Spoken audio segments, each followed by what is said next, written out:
चलो, सो हमने कल इसमें 4 पॉइंट्स देखे।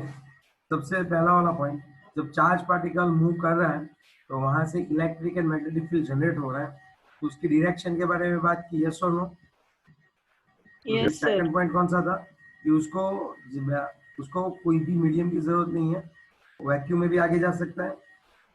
तीसरी पॉइंट हमने ये देखी थी कि it's like a bunch of क्या है ये, वेव टर्बुलेंस। वेव हाँ, तो फिर हमने देखा था कि लैम्बडा और फ्रीक्वेंसी दोनों चेंज होती रहती है, इन दोनों की तरह से हम लोग बोल सकते हैं। और तुम्हारी टेक्स्ट बुक में फ्रीक्वेंसी के हिसाब से इसको दिया था, यस और नो? तुम्हारी टेक्स्ट बुक यस आपने सर लिखा होगा, एक बार पढ़ा होगा कि नहीं पढ़ा है? यस सर पढ़ रहे हो तो अच्छे से पढ़ना, ठीक है? देखो, अब अगर यहाँ पे बात करूँ तो हम लोग बात करते हैं बड़े वेव्स से, रेडियो वेव्स। तो रेडियो वेव्स की फ्रीक्वेंसी कम होती है ना, कितनी है? मीन्स 10⁶ हर्ट्ज है। इसका मतलब ये होता है कि पर पॉइंट अगर आप यहाँ पे 1 सेकंड के लिए रुको तो 10⁶ वेव्स यहाँ से चले जाएंगे। समझ रहे हो बात? और ये कहाँ पे यूज होते हैं? रेडियो वेव्स कहाँ पे यूज होते हैं? इसमें बहुत सारे वेव्स होते हैं, FM और AM लेकिन जिसकी फ्रीक्वेंसी 10⁶ के आसपास है, इतनी ज्यादा फ्रीक्वेंसी है, ओके, मीन्स ये अगर देखें तो कंपेयर में कम है, लेकिन ये कहाँ पे यूज होते हैं? हमारे रेडियो है, टेलीविजन में, और लाइव टेलीकास्ट जो करते हैं ना हम लोग यूट्यूब से, सब सर्फिंग करते हैं, वो सभी किसके ऊपर काम कर रहे हैं बच्चों? रेडियो वेव्स के ऊपर काम कर रहे हैं। हाँ बोलो, क्या हुआ? आपने रोबोट मूवी देखी हुई है, रोबोट? यस सर उसमें प्रॉपर तरीके से आपको समझाया गया है, ओके। चलो नेक्स्ट में अगर हम लोग बात करें तो दूसरा, अब हम बात करते हैं कि microwave region for the radar 10:10 hertz है, तो हम कहाँ पे यूज करते हैं पता है आपको? इसको कौन सा नाम देते हैं लोग? Microwave region. कौन सा नाम देते हैं? माइक्रोवेव। आपको पता है कहाँ पे यूज होता है? रडार में। रडार मीन्स कि कोई चीज अगर आसमान में घूम रही है तो बहुत ही दूर, यहाँ पे कैसा रडार होता है, वो IR रेज फेंकता है, माइक्रोवेव वेव फेंकता है। कौन से वेव फेंकता है यहाँ से? माइक्रोवेव। अगर सपोज किसी कंट्री का एरोप्लेन या फिर कोई मिसाइल आ रही है तो वो क्या करता है, उससे वहां पे तो टकराएगा ही टकराएगा, समझे आप बात? तो यहाँ पे वो दिखाएगा आपको एक धब्बे की तरह, ब्लैक एंड व्हाइट ऐसी पिक्चर बताएगा कि IR वहां पे टकरा के वापिस आएंगे, तो ये बता देगा आपको यार ये माइक्रोवेव्स आए हैं रडार में, तो ये कौन आया वो पकड़ सकते हैं हम लोग, तो रडार में यूज होता है। और ओवन में कौन होता है? कि इंफ्रारेड IR 10 कितना है उसका? 13 हर्ट्स है, और वो हम कहाँ पे यूज करते हैं बच्चों? ओवन में यूज करते हैं, ठीक है, IR इंफ्रारेड। और यही हम लोगों टेम्परेचर मेजर करने के लिए IR वेव्स का यूज करते हैं, हीटिंग, ओके। अब बात करते हैं 10⁻16 हर्ट्ज, यूवी। यूवी जो है वो कौन सा है? यूवी रेज 10⁻16 हर्ट्ज है, याद रखने की ट्राई करनी है। ये रेडिएशन में होता है, सन के रेडिएशन में, लेकिन ओजोन जो इस यूवी को एब्जॉर्ब कर लेता है तो हम बच जाते हैं। बात यह है, आजकल कोरोना को खत्म करने के लिए भी यूवी का यूज हो रहा है। कुछ नहीं होता, यूवी बल्ब होता है, ओके, उसमें फिलामेंट होता है, वो फिलामेंट यूवी रेज जनरेट करता है। कैसे जनरेट कर रहा है वो भी हम पढ़ने वाले हैं, डोंट वरी अबाउट दैट। और लास्ट में अगर हम लोग बात करें तो द स्मॉल पोर्शन 10:15 जो है इन दोनों के बीच में, वो है विजिबल, जो कि 10:15 है उसके हर्ट्ज। मीन्स कहने का तरीका ये है कि यहाँ पे आप देख सकते हो रेडियो वेव्स आए, फिर कौन से आए? माइक्रोवेव, फिर IR, इंफ्रारेड रीजन फिर विजिबल, एंड फिर यूवी। यूवी इसके बाद अब इन सब की फ्रीक्वेंसी हम लोग देखें तो देखो, अगर इसकी फ्रीक्वेंसी की बात करें तो रेडियो की फ्रीक्वेंसी कितनी है? 10:6। माइक्रो की कितनी है? 10:10। IR की कितनी है? 10:IR की कितनी है? 10:13। विजिबल की 10:15। यूवी की 10:16। अगर लैम्बडा की बात करें तो यूवी का जो लैम्बडा है रीजन, वो कुछ 200 से 400 नैनोमीटर के आसपास है। विजिबल का 400 से 7500 के आसपास है। IR का जो है वो नैनोमीटर, हाँ, इसका जो है 7500 से कुछ, 7500 से कुछ हम लोग ये बोल सकते हैं 2500 तक है। 2500 से जो बढ़िया है वो माइक्रोवेव और वीडियो में चले जाते हैं। ओके, तो जैसे जैसे यहाँ पे लैम्बडा कम होता जाता है उसकी एनर्जी बढ़ती जाती है। और देखो यूवी जो है वो हमारे लिए बहुत ही क्या होते हैं भाई, खतरनाक होते हैं। उससे आगे अगर हम लोग बढ़े तो यूवी के आगे कौन आएगा बताओ? X ray, X ray. और फिर कौन आएगा? Gamma rays. Gamma raise.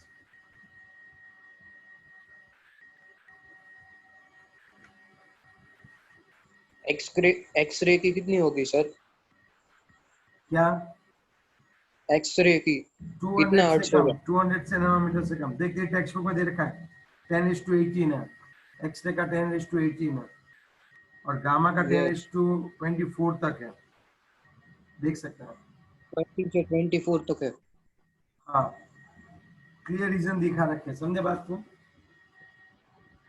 Sir हाँ बोलो। सोनार होता है, जो आवाज नेवी होती है, क्या? नेवी होती है, हाँ नेवी फोर्स, तो उसके हाँ जो बोट्स होते, शिप्स होते हैं, उसमें सोनार लगा होता है।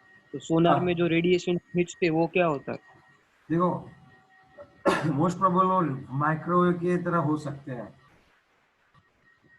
मेनली वो लोग काम करते हो माइक्रोवेव इसी रीजन में काम करते हो सभी। ये वाला रीजन तो बहुत ही खतरनाक है, इसका एनर्जी बहुत हाई रहता है। उनको जो काम करना है तो ऐसे इंस्ट्रूमेंट बना सकते हैं कि जो यहाँ पे काम कर सके। आपको पता हो तो कई बार ऐसे इंस्ट्रूमेंट होते हैं जो रात में आपको लाल लाल दिखा देंगे कि कोई बंदा आया तो ये लाल आपको रेड रेड दिखेगा। ग्लासेस ऐसे यस होते सर। हैं, तो वो ये यस। इसी थर्मल। रीजन में आते हैं माइक्रोवेव और IR में। ठीक है। यस हाँ। तो फोर्थ पॉइंट हमने ये देखा था कि इसकी अगर ये वेव प्रॉपर्टी है, अगर आपकी ये जो इलेक्ट्रोमैग्नेटिक रेडिएशन है कैसी भाई, आपकी अगर इलेक्ट्रोमैग्नेटिक रेडिएशन है वो कैसी बच्चों, अगर वेव प्रॉपर्टी है तो उसके अंदर उन्होंने सभी बता दिया अच्छे से कि mu is equal to C by lambda आएगा, where mu is the frequency. बोला था ना ये लिखने के लिए आपको। Yes sir. फिर Yes, mu sir. Bar is equal to 1/λ आएगा। म्यू बार का मोस्टली यूनिट होता है मीटर इनवर्स। लैम्बडा हम लोग यूज करते हैं मीटर में, नैनोमीटर में, माइक्रोमीटर में और एंगस्ट्रॉम में। ओके, याद रखना है 1 metre is equal to 10 angstrom and 1 centimetre is equal to 10 8 angstrom. ये सब याद रख सकते हो। ओके,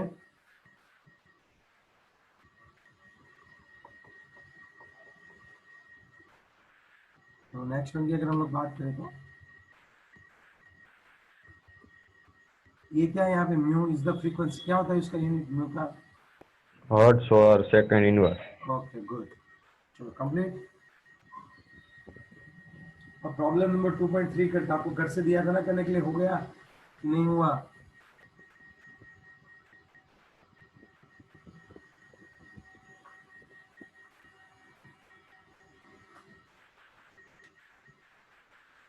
चलो बच्चों प्रॉब्लम नंबर 2.3 देखते हैं, तो बताएगा क्या है वो प्रॉब्लम नंबर 2.3। सर, मैं बताता हूँ। बता। The Vivid Bharati station of All India Radio Delhi broadcast on a frequency of 1.36 kilohertz. Calculate the wavelength of the electromagnetic radiations emitted by transmitter. Which part of the electromagnetic spectrum does it belong to? Okay, तो पहले तो पता चल गया कि radio में ही होगा।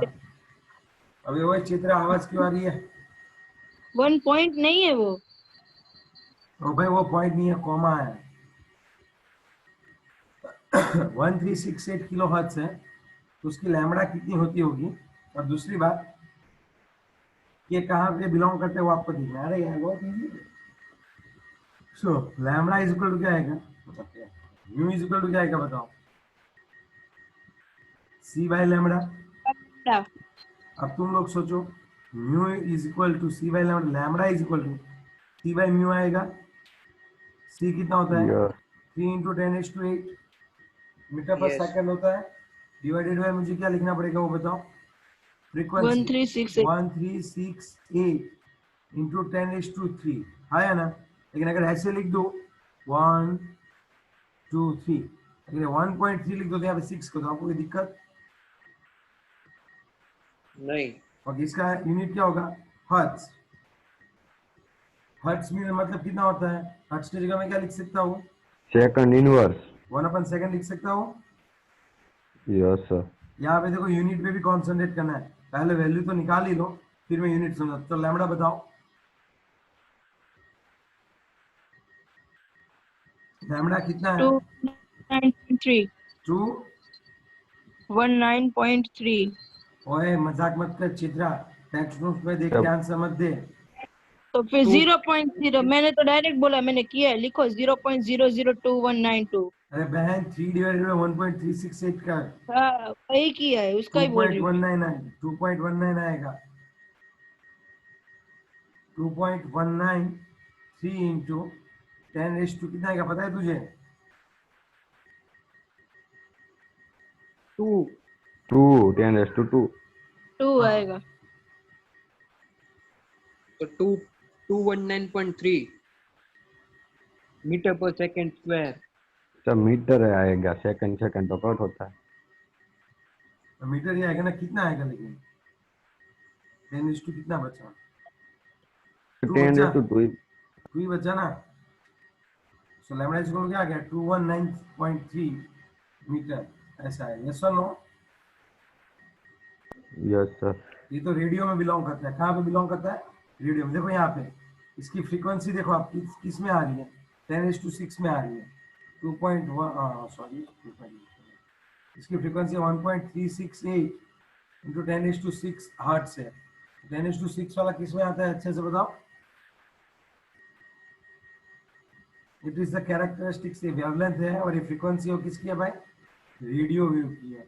Radio wave wave. कहाँ पे बिलोंग करता है? रेडियो वेव, इसीलिए तो नाम रखा था रेडियो वेव। चलो इसके बाद सेकंड, चलो प्रॉब्लम 2.4 को बता पाएगा? Yes sir. हाँ बताओ। The wavelength range of the visible spectrum extends from violet 400 nanometer to red 750 nanometer. Okay रुक जा, अभी एक रीजन है। 400 नैनोमीटर से हम लोग स्टार्ट करेंगे। कहाँ तक जाना है हमें? रेड तक जाना है। Red 750. ये हमारा पूरा विजिबल स्पेक्ट्रम है। आप समझे बात? कि अगर आपका कोई वेव है और उसकी लेंथ जो है वो कितनी है बच्चों बताओ? Express this wavelength in frequencies hertz. तो फ्रीक्वेंसी की बात करते हैं, λ1 λ2 बोल देते हैं। तो फ्रीक्वेंसी के बारे में बताते हैं। तो μ1 is equal to c/λ1। Yes और नो? सी होता है Yes 3 sir. Into 10⁸8 divided by lambda कितना दिया है? 400 इंटू, देखो नैनो के लिए मैं क्या लिखूं बताओ? 10 नैनो के रेस टू लिए माइनस तो ये गलती नहीं होनी चाहिए। आपको पता चला आपको ये बात? तो कितना आंसर आया? फाइनल आंसर दीजिए, फाइनल आंसर दीजिए यहाँ पे। 7.50 into 10 raised to 14 hertz। 10⁻²? 50 है सर, 50 15 नहीं 50 50। The 0.50. हाँ 0.50 है। 7.15 into 10 raised to 14 hertz 14। Sir 7.50 into 10⁻14 hertz. पक्का? Yes sir. सर देख के नहीं नहीं बोले हो ना? आंसर देख के नहीं बोले हो नहीं ना?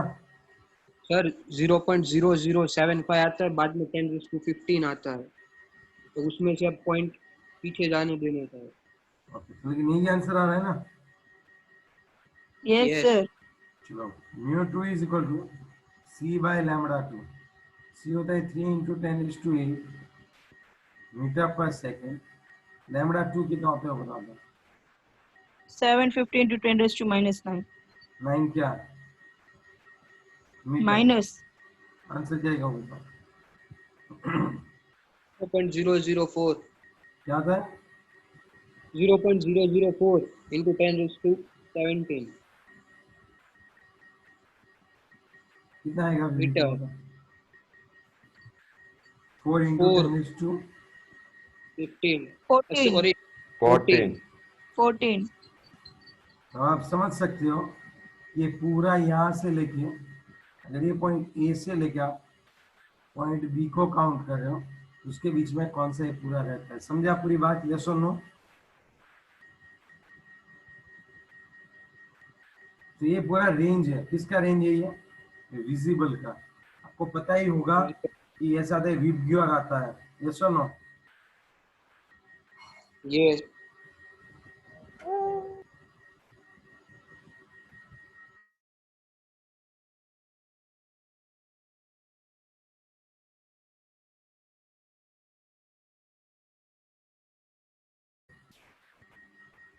यहाँ पे आता है विबग्योर, वायलेट, इंडिगो, और आपको जो भी करना हो, ठीक है, blue,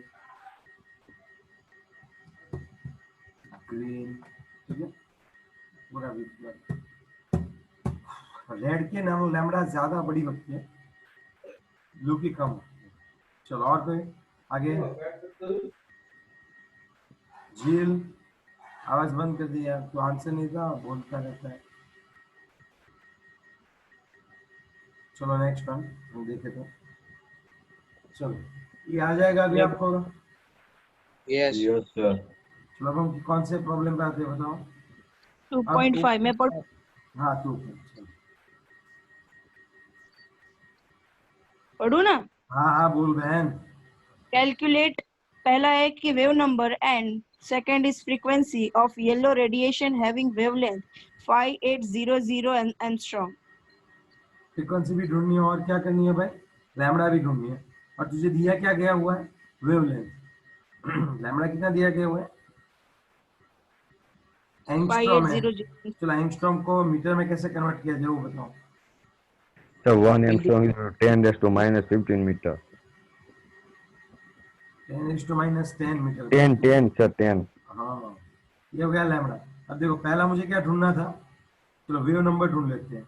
new bar is equal to 1/, क्या आएगा बताओ? लैम्बडा। लेम्बडा क्या आता है 1/, लैम्बडा?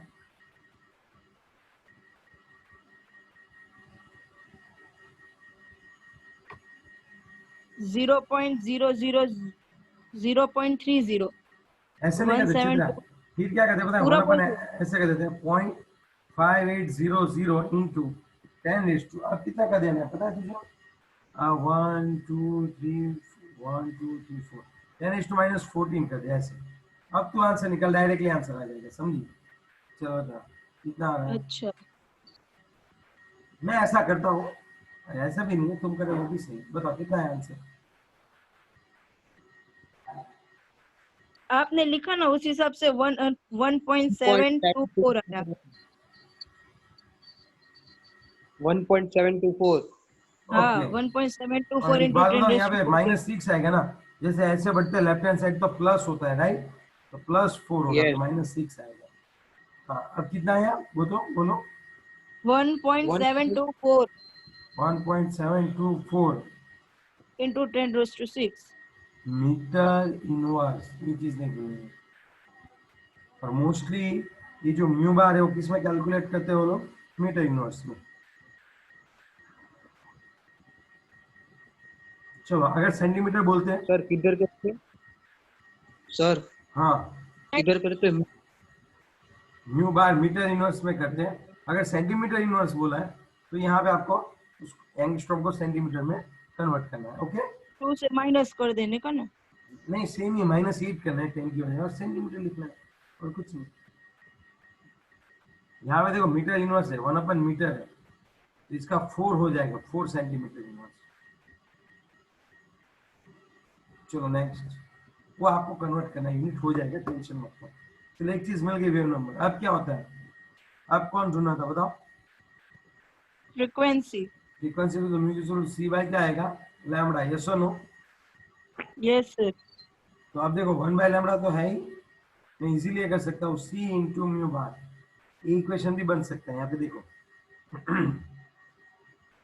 ये सी इंटू 1/λ, 1/λ को हम क्या बोलते हैं? Mu bar. Wave number. हाँ वेव नंबर भी हो सकता है, लेकिन इट्स ओके, हम तो ऐसे ही जाएंगे, कोई दिक्कत नहीं है। लैम्बडा कितना है? 5800 into 10 raised to minus 10 ये आएगा ना मीटर है और ये मीटर पर क्या है बच्चों? सेकंड है। सेकंड। चलो अब बताओ आंसर क्या आता होगा? डायरेक्ट बोल दे। बोलो। 5.172 into 10 raised to 14 second inverse। मतलब बिना कैलकुलेशन बोल दिया? तब मैंने पूछा ना, वैसे मैंने किया है, आपने बोला डायरेक्ट बोलते, मैंने नहीं डायरेक्ट ऐसे बोल कभी दिया। डायरेक्ट मत बोलना, कैलकुलेशन करके भले थोड़ी देर लगे, कैलकुलेशन करके। कैलकुलेशन राइट आ रहा है। Okay okay okay okay, ready?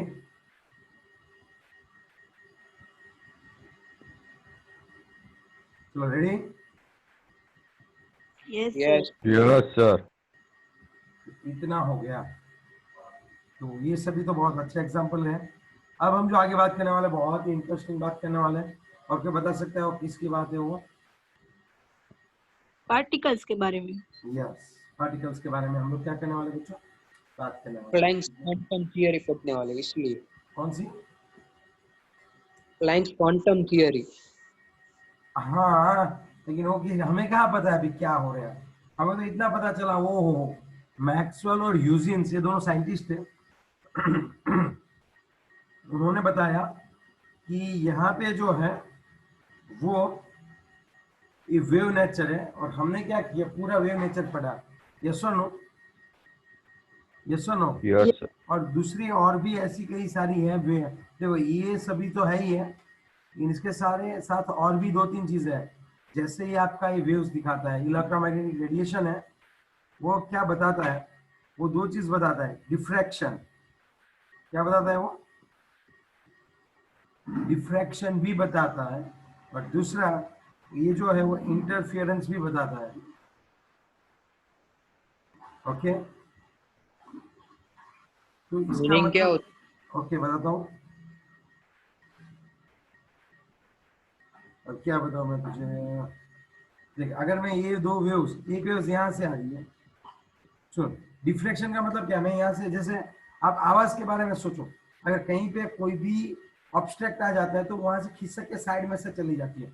जैसे मैं यहाँ से चिल्ला के मेरे ऊपर बड़े भैया को बुलाऊं, भैया, तो भैया दौड़ के ऊपर आएंगे। मेरी वाइफ को बुलाऊं, रिंकल, तो वो भी ऊपर से दौड़ के आएगी नीचे। जब मैं यहाँ पे बैठा हूँ फिर भी वो आवाज ऊपर कैसे जा रही है? जैसे कहीं पे ऑब्स्ट्रक्ट आ रहा है, वहां से क्या हो रही है, शिफ्ट हो रही है। समझे आप बात? है? यस। वो बैंड उसको हो जाती है। डिफ्रैक्शन। हाँ, उसको हम लोग डिफ्रैक्शन बोलते हैं। आपको पता ही है, जब लाइट जब पानी में जाती है तो थोड़ी सी मुड़ जाती है। यस और no? Yes sir. Yes sir. हाँ सर पेंसिल का एग्जांपल आता था ना। हाँ हाँ, वही वही वही वही। वो रिफ्रैक्शन था। ओके, अब देखो, अब मैं एक, आप सोचो कि ये पूरा तालाब है, आपने दो पत्थर है और यहाँ पे डाले हैं। एक पत्थर आपने इस ओर डाला तो यहाँ पे वेव जनरेट हुई। यस और नो? Yes sir. यस। थोड़ा सा तालाब छोटा हो गया।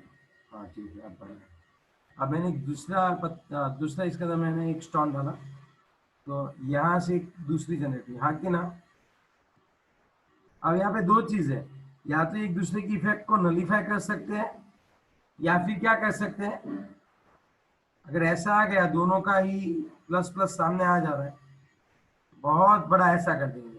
आई बात समझ में? यस। या पासिंग फिर दे देते जाने के लिए। एम्पलीट्यूड बढ़ जाएगा, या फिर क्या होगा, ये वेव्स ऐसे आ रही है और ये वेव्स ऐसे आ रही है, तो ये दोनों को एक दूसरे को क्या कर देंगे, नलीफाई। इस पॉइंट पे दोनों को नलीफाई कर देंगे। आई बात समझ में?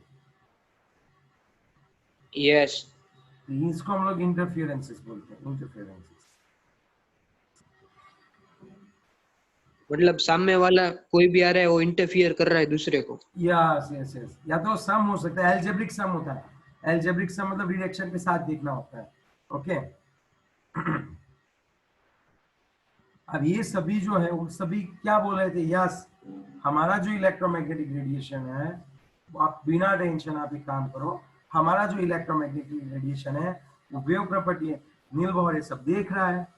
ओके, तो अब नील बोहर ने देखा, ये सब साइंटिस्ट तो ये बोले कि इलेक्ट्रोमैग्नेटिक रेडिएशन है वो वेव नेचर है, लेकिन अब कई सारी ऐसी चीजें हो रही है। पहले तो सब इसको यही मानते थे ये जो इलेक्ट्रोमैग्नेटिक रेडिएशन है वो पार्टिकल नेचर है, फिर वेव के ऊपर आए थे, लेकिन हमने पहले वेव पढ़ा। अब वहां पे नील्स बोर ने देखा कि यार कई सारी चीजें ये हैं, और कई सारे साइंटिस्टों ने ये बता रखा है कि इलेक्ट्रोमैग्नेटिक रेडिएशन जो है वो पार्टिकल है।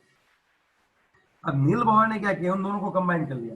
नील बोहर ने सोचा कि यार अगर मुझे रुथरफोर्ड के उस मॉडल को अगर सही साबित करना है तो मुझे इन दोनों को कंबाइन करके कुछ सोचना पड़ेगा कि यहाँ पे इंटरेक्शन क्या हो रही है, क्योंकि अब तक दोनों को एक साथ जोड़ने का कोई सवाल ही नहीं आता, कोई काम ही नहीं हुआ था। लेकिन अब जब हमें रुथरफोर्ड के एटॉमिक मॉडल की स्टेबिलिटी को समझाना है, एट दैट टाइम हमें देखना पड़ेगा कि हो क्या रहा है। अब देखो, अब इलेक्ट्रोमैग्नेटिक रेडिएशन को किस लिए हम लोग उसको पार्टिकल नेचर बोले। चलो ठीक है, यस और नो, है ना? Yes sir. तो ऐसे कौन से थे, ऐसे कौन से एक्सपेरिमेंट थे कि जिसकी वजह से हमें मानना पड़ा कि नहीं ये जो है वो भी आपका पार्टिकल प्रॉपर्टीज लाइक इंटैक्ट करता है। तो सबसे पहले देखो, सबसे पहला practical, the nature of emission of radiation from the hot bodies. Black body radiation एक ही सेंटेंस में लिख सकता हूं, black body radiation.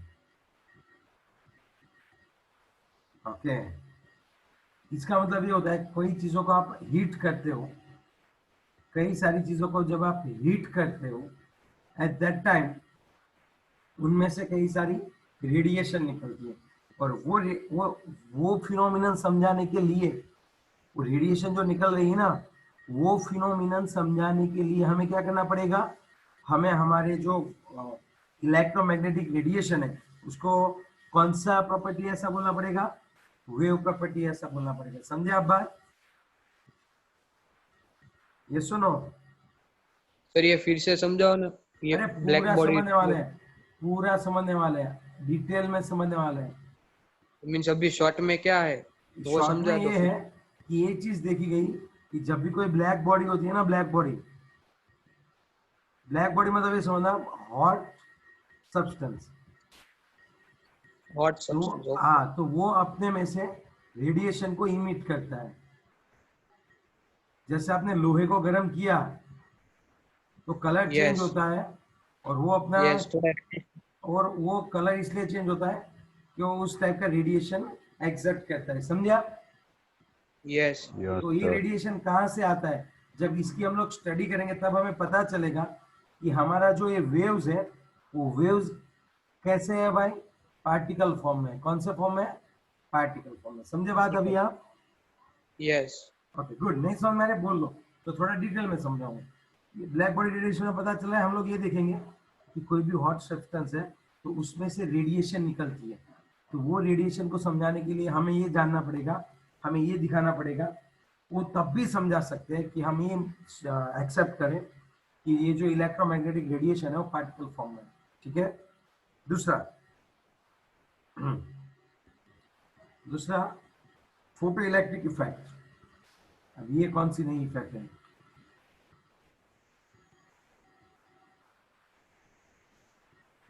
Photo electric effect. Sunlight से कुछ होगा? नहीं फोटो नहीं, इलेक्ट्रिक। अब देखो हम यहाँ पे सोलर सेल यूज करते हैं ना, उसमें सीजियम होता है। सपोज सोलर पैनल है, उसमें हम लोग मोस्टली सर क्या होता है? सिलिकॉन के साथ सीजियम ऐड करते हैं, सीजियम या ओके फिर पोटेशियम भी यूज कर सकते हैं, लेकिन caesium mainly. Photo electric effect उसमें क्या होता है, जैसे ही सनलाइट इसके ऊपर आएगी,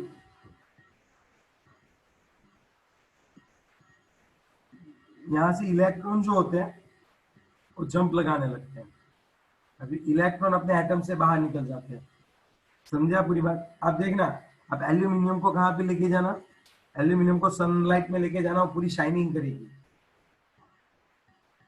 यस वो क्यों शाइनिंग करता है कि उसके ऊपर जब रेडिएशन आएगा उसका इलेक्ट्रॉन बाहर आएगा, तो उसकी वजह से वो पूरा शाइनिंग करता है। तो अगर आपको ये फिनोमिनन इलेक्ट्रॉन को इमिट करता है, ये इलेक्ट्रॉन को क्या करता है, बच्चों, इमिट करता है।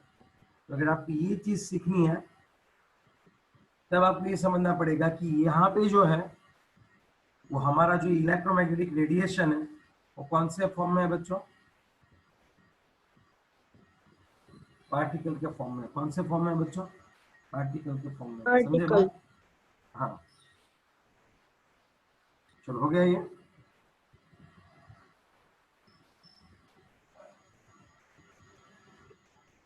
चलो नेक्स्ट वन।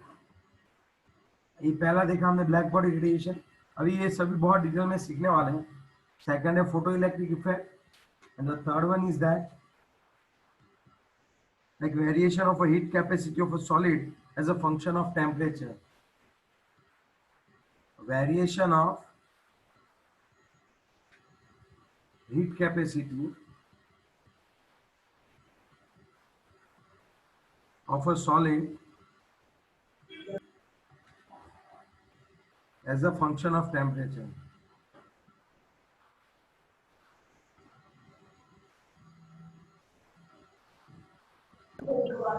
ये हम नहीं देखना, लेकिन फिर भी मैं समझा देता हूँ क्या होता है। कि देखो, अगर मेरे पास एल्यूमिनियम है, पहले तो हीट कैपेसिटी क्या होता है? Heat requires to increase temperature by 1 degree Celsius. आपके पास कोई भी सब्सटेंस है, उसको क्या करना है? आपको उसका टेम्परेचर आपको कितना कर देना है? 1 डिग्री सेल्सियस बढ़ा देना है। ओके,